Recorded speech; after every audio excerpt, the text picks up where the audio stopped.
Kaya po mga minamahal, narito na po tayo sa pinakamalaking yugto ng ating pumalagawain. Ito po ang paghinig ng salita ng ating pinakamamalapang Isus. Kaya po inaanyahan ko po kayo tumayo bilang pagbibigay galang sa salita ng ating pinakamamalapang Isus na ito dadalhin ng ating mga aral, ang ating beloved ordained preacher, beloved Brother Louie Angeles. Palakpakan po natin ating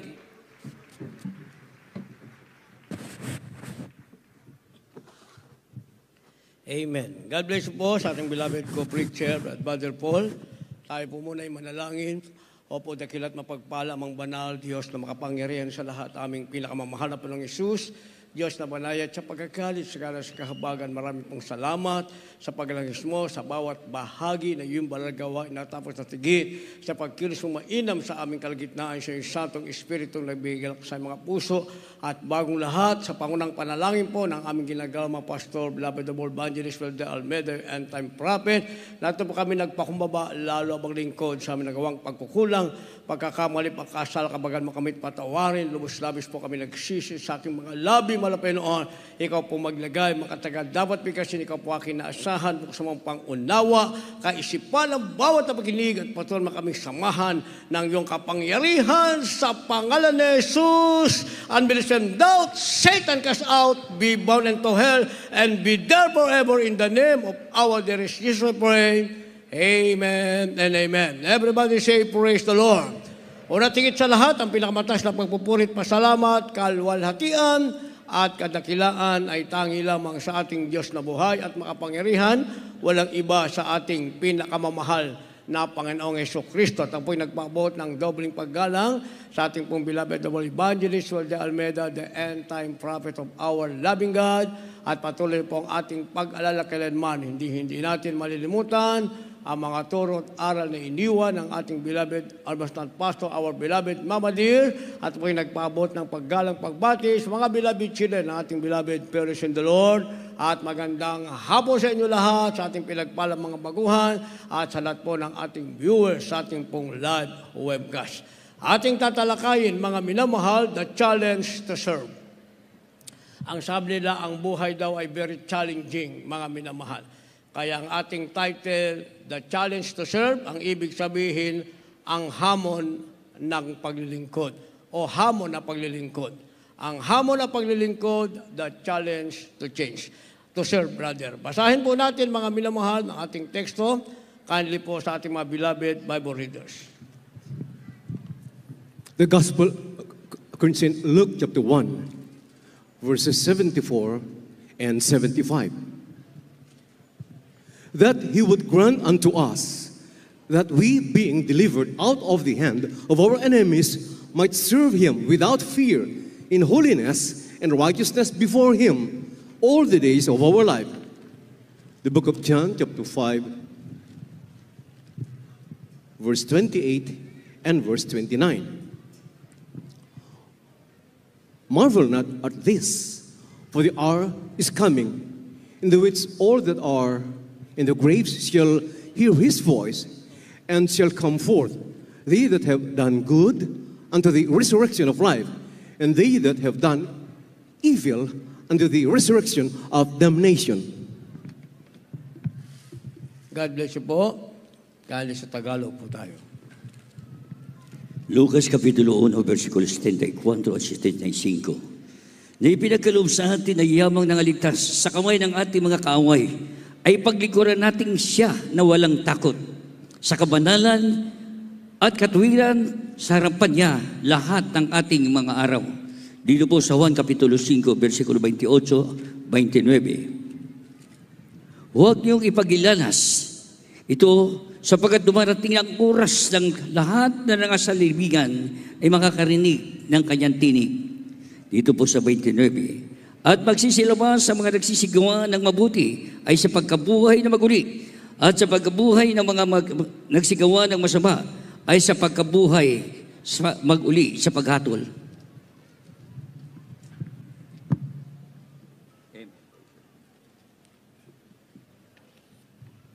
Palakpakan po natin, mga minamahal, ang ating pinakamamahal na Panginoon. Sabay-sabay tayong pumalakpak ng malakas. At lahat magsabi na malakas na praise the Lord.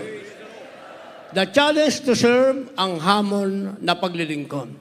Sa buhay, merong hamon, mga minamahal. Merong tinatawag na challenge. At ito ay hindi natin maiiwasan. Ngayon, sa paglilingkod sa Diyos, meron din challenge. Merong hamon, mga minamahal. Kaya nga, sinasabing tayong lahat ay kagaya ng tumatakbo sa patakbuhan o sa palaruan, sa isang takbuhin, mga minamahal, na kinakailangan gawin natin ang lahat ng paraan para tayo ay manalo. Dahil hindi pwedeng mayroong matalo. Dahil pag natalo ka, mga minamahal, ang sarili mo ang dahilan bakit ka natalo. Pero kapag ikaw ay mayroong tinatawag na hamon na paglilingkod, sa paglilingkod mo ay may hamon, may challenge, at ito ay iyong na-overcome, na pagtagumpayan mo, ikaw din sa sarili mo ang tatanggap ng sinasabing victory o tinatawag na pagtatagumpay. Kaya sabi ng ating nabasa, mga minamahal, dito muna sa aklat ni San Lucas, Kabanatang 1, talatang 74, ang sabi, sa atin na ipinagkaloob na maligtas sa kamay ng ating mga kaaway. Ginawa na yan ng ating mahal na Panginoon.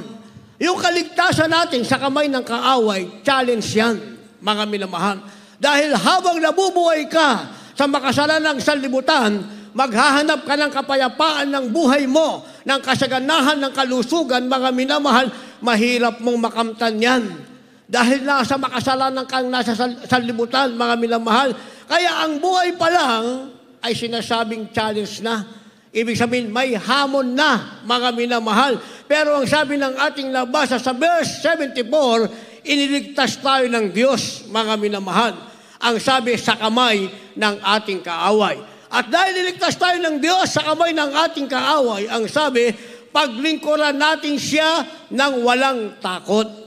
Dito tayo ngayon maglilingkod sa mahal na Panginoon. Ang sabi, paglingkuran mo ang Diyos ng walang takot. Sa paanong paraan, ang sabi, sa kabanalan at katwiran, sa harap niya, lahat ng ating mga araw. Kaya yung natutunan natin sa ating mahal na magulang sa Panginoon, ito na ngayon ang challenge. Isang bagong buhay sa harap ng ating mahal na Panginoon. Isang bagong buhay na ligtas na tayo sa kamay ng kaaway. Dahil yun ang ating nabasa. Yamang kayo'y iniligtas sa kamay ng iyong mga kaaway. Ngayon, ang hamon, paglingkuran mo ang Diyos ng may kabanalan. Ang sabi, sa katwiran ng walang takot sa lahat ng araw ng iyong buhay. Sa makatuwid ang paglilingkod natin sa Diyos, mga minamahal, huwag kang magharap ng katapusan, mga minamahal. Dahil ang paglilingkod sa Diyos, kaya sinasabing, ito'y hamon, mga minamahal, dahil sa lupa maglilingkod ka sa mahal na Panginoon. Hindi pwedeng pagsagalan ang buhay mo at wala ka nang naramdamang sakit sa iyong katawan, ay hihinto ka na. Dahil ayaw mo sa gusto, mga minamahal, makikipagbaka ka, merong tinatawag na hamon. Saan mo pipiliin ang pakikipagbaka? Makipagkabaka ka sa kaaway? Muli kang ilagay ng Diyos sa kamay ng kaaway, makikipagbaka ka. Sa kaaway, siguradong wala kang panalo, ang nasa iyo ay palaging pagkatalo.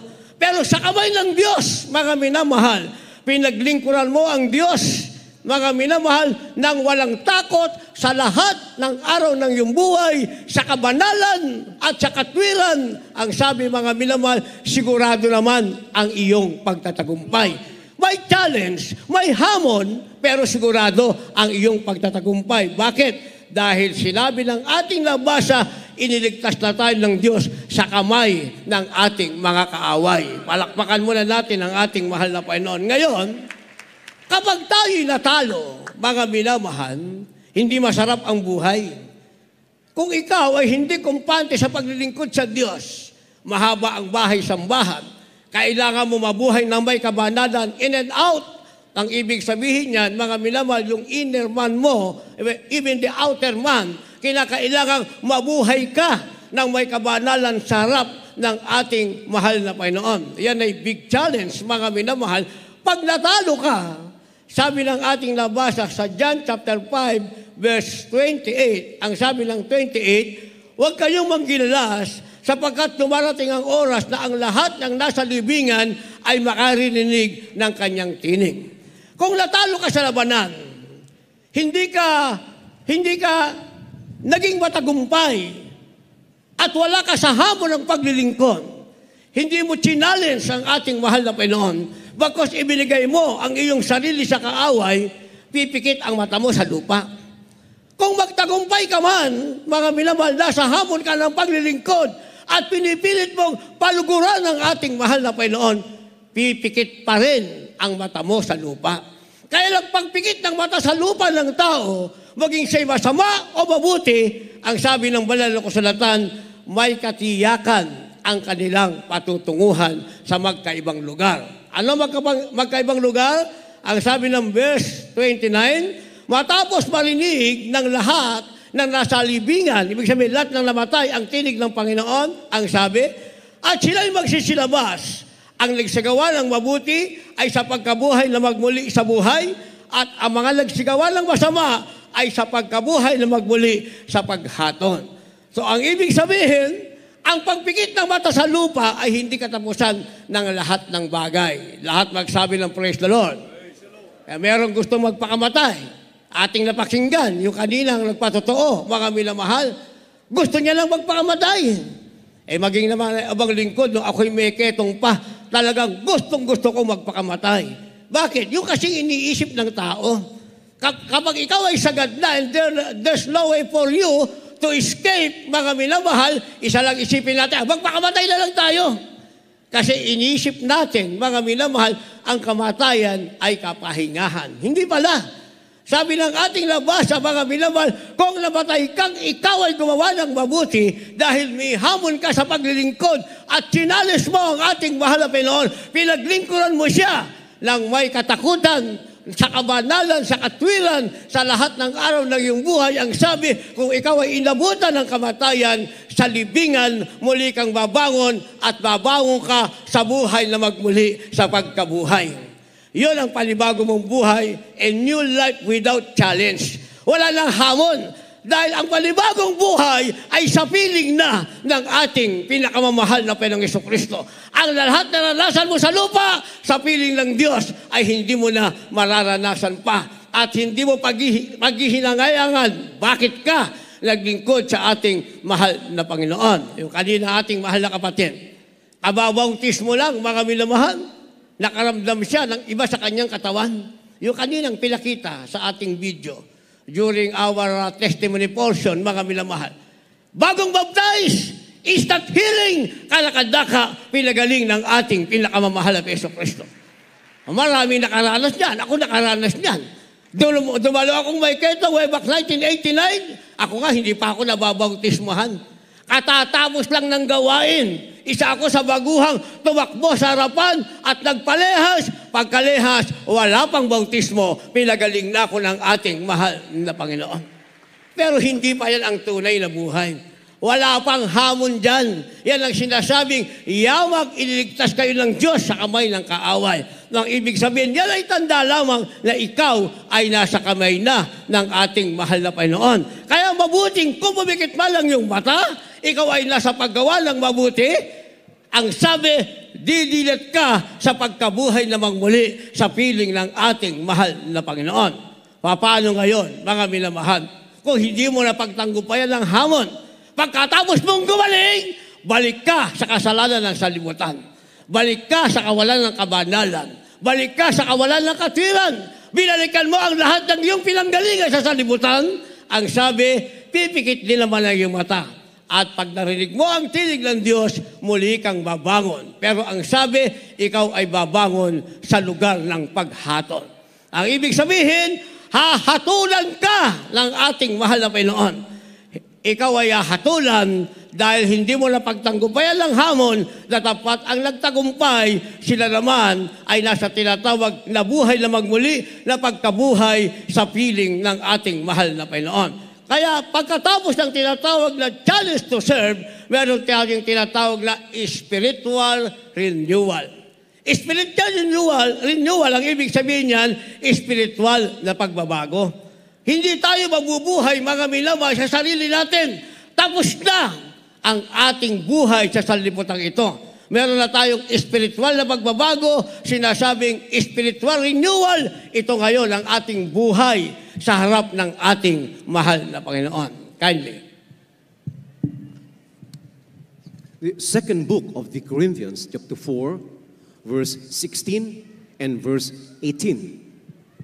For which cause we faint not, but though our outward man perish, yet the inward man is renewed day by day. 18. While we look not at the things which are seen, but at the things which are not seen. For the things which are seen are temporal, but the things which are not seen are eternal.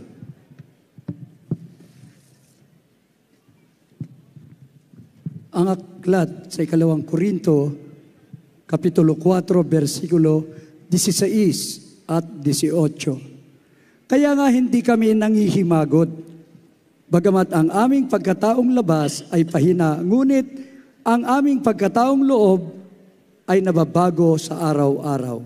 Samantalang kami ay nagsisitingin hindi sa mga bagay na nangakikita, kundi sa mga bagay na hindi nangakikita, sapagkat ang mga bagay na nangakikita ay may katapusan, datapwat ang mga bagay na hindi nangakikita ay walang hanggan. Amen. Palakpakan po natin ang isang malakas na palakpak ang ating mahal na Panginoon.